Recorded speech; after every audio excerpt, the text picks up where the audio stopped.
In many ways, Ethereum is similar to Bitcoin.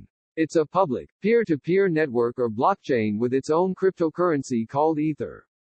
The purpose of Ethereum is to be a platform on which smart contracts can be built and run. Put very simply, Ethereum is intended to be a world computer.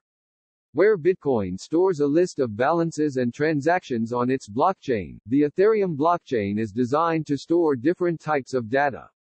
This data can be accessed and used by computer programs running on the Ethereum blockchain.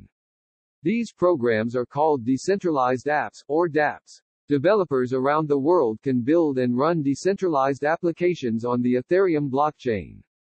The purpose of these is to improve the industries of finance, personal information storage, governance and more by using the transparent nature of a blockchain. The future of money will involve multiple cryptocurrencies. Whereas Bitcoin is still the first and largest decentralized cryptocurrency used as a store of value and a means of payment, Ethereum is the largest decentralized application network.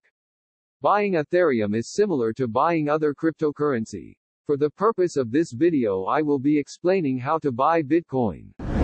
Buying Bitcoin can be broken down into 3 simple steps. Get a wallet, find your Bitcoin address, and buy your Bitcoins. The first step is to get your very own Bitcoin wallet, a program for sending, receiving, and storing Bitcoin. Bitcoin wallets can be broadly divided into 2 categories: software wallets and hardware wallets. Software wallets are programs or apps that run on your computer or mobile device. Hardware wallets, on the other hand, are small physical devices that connect to your computer to send and receive Bitcoin and are much safer for storing it. If you're buying a small amount of Bitcoin, and yes, you can buy fractions of a Bitcoin for smaller amounts, then a free software wallet will do just fine.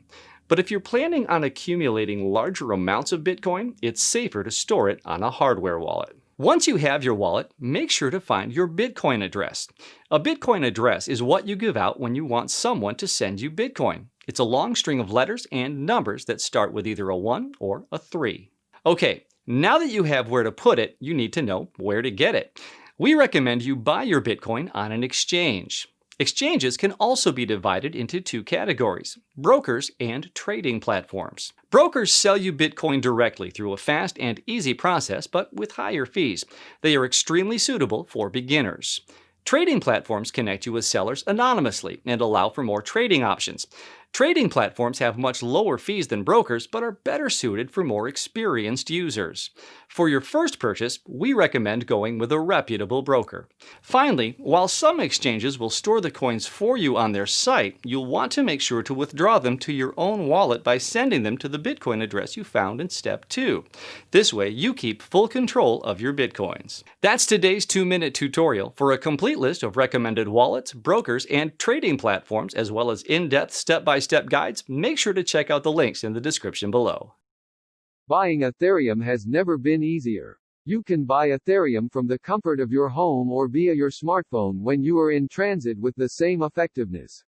So, what are you waiting for? That's it. You can now buy and sell Bitcoin and Ethereum. Thank you. Please leave a like and subscribe.